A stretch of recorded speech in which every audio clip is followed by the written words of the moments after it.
How to tell if you're in a toxic relationship. Now, we're all throwing these buzzwords around these days about toxic people and unsafe people and narcissistic people. Boy, that's an overused word.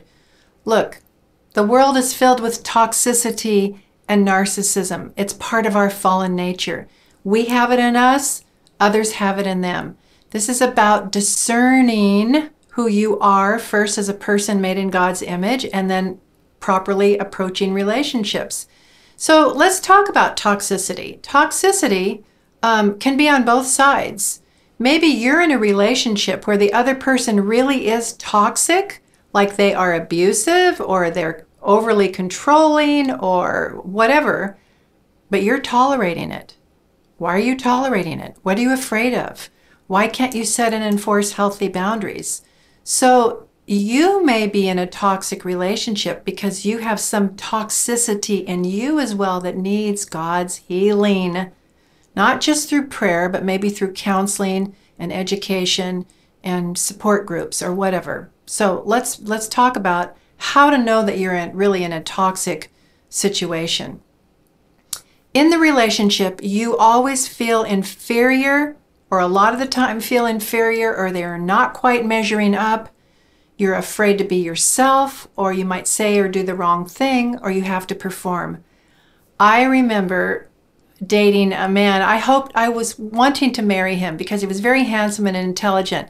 And he was of the melancholy temperament. He was quite the perfectionist. And he liked things in their proper order, and they should be, one true, good, and beautiful, everything, which is great. I have kind of a silly side. You've seen a little bit of it in these videos. And I remember one time when we were dating, we went to a very elegant cocktail party with some well-heeled, very famous people. And I was acting all perfect, right? But then I kind of let loose with some funny silliness, and I'll never forget, well, I thought I was adorable. He gave me a look that would make ice melt. And it was clearly, he communicated silently, "Oh my gosh, you are so embarrassing. This is so ridiculous. I'm so ashamed. What is wrong with you? You are an idiot." And I picked up on that, and I tolerated that because I didn't want to lose the relationship. So I stopped, and I felt bad, and I carried shame about that for a long time. I didn't know back then. I didn't know what I didn't know. So if you're feeling inferior, or that you're walking on eggshells in any way, shape, or form in the relationship, there's some level of toxicity. Go get help, or as I've said in other videos, end the relationship. Make room for something healthier. Sometimes you're in a toxic relationship because you're doing all the work. You're making all the plans, you're making all the decisions, you're running the show, and the other person might be very happy with it, but that doesn't mean it's healthy.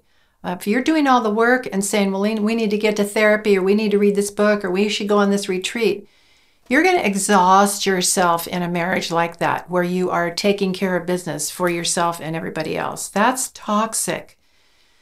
There might be an imbalance of power in the relationship. That's another sign of toxicity. You don't have a voice or a choice. Or the other person doesn't have a voice or a choice. If they speak up, you always know better. And maybe you do. And you have to correct them or teach them or tell them to help them along. And hopefully they'll love you and respect you for that. But that's imbalanced, and that's not a proper romantic or marriage relationship. That might be a parent-child. That might be a teacher-student dynamic. And those things are not proper foundations for marriage. One of the other reasons that you might have a toxic relationship is that they hide some things from you, or from your family or friends, or that you hide things from your family and friends. I know when I do my work helping people go through the annulment process, those of people who've been divorced, is I say, well, who are your witnesses that saw all this stuff going on? Oh, I don't have any witnesses because I didn't tell anybody.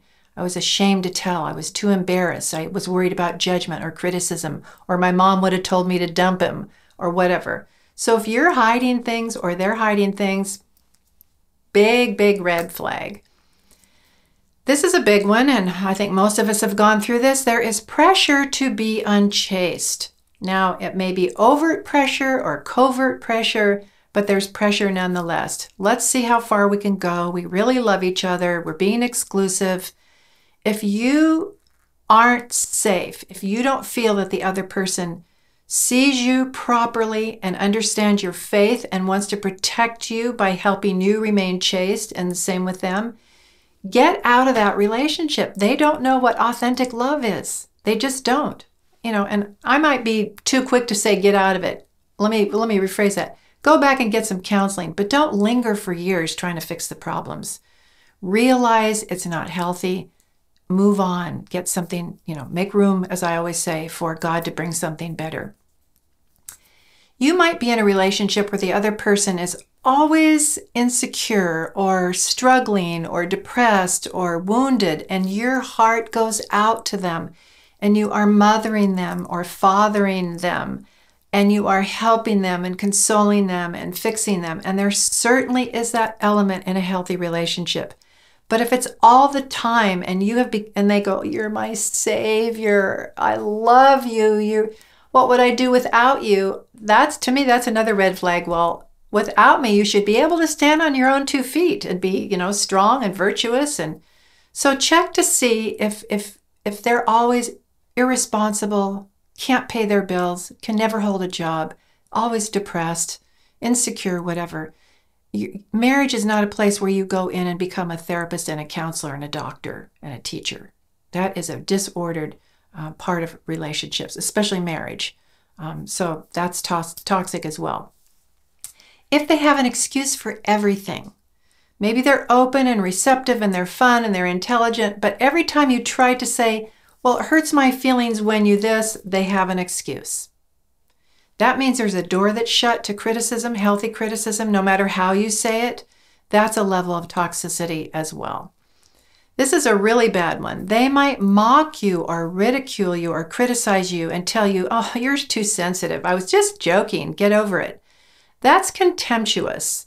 And if that's happening even occasionally in your relationship, know that down the road when there's life stresses and things are really tough, you're going to get a lot of that heaped on you. That's toxic. So the last thing I'm going to say for this particular video is one of the things that you can tell that you have a toxic relationship is one or both of you is literally terrified of being alone or without a date or a partner or a spouse. When you are afraid of being alone, you are weak. Fear makes you weak. You can't see right, you can't think right, you can't make right judgments, and you will tolerate all manner of sin or be sinful yourself. So make sure that you have a life that is rich and full and sweet and virtuous. Fill your days with rest and recreation and good, meaningful work and good friends. And don't be afraid to be alone. So there's a lot here. If any of these are present in your relationship, it is a red flag. There's some toxicity there, and it might be on one or both sides. Go get professional help. It's worth the money. You would do it for your car, or if you had to have a tooth pulled, you'd spend the money. So this is really important. Uncover the toxicity, get help, consider it like the engine noise in your car or the gauges on your dashboard. Red flag, we need some correction, otherwise we're going to fall apart. I don't want you to fall apart in your relationship. I don't want you to get hurt or hurt others. I don't want you to be used. Catholic Match and I both want the very best for you, and all our content is to help you get it, which is hopefully finding your one true love. Hang in there.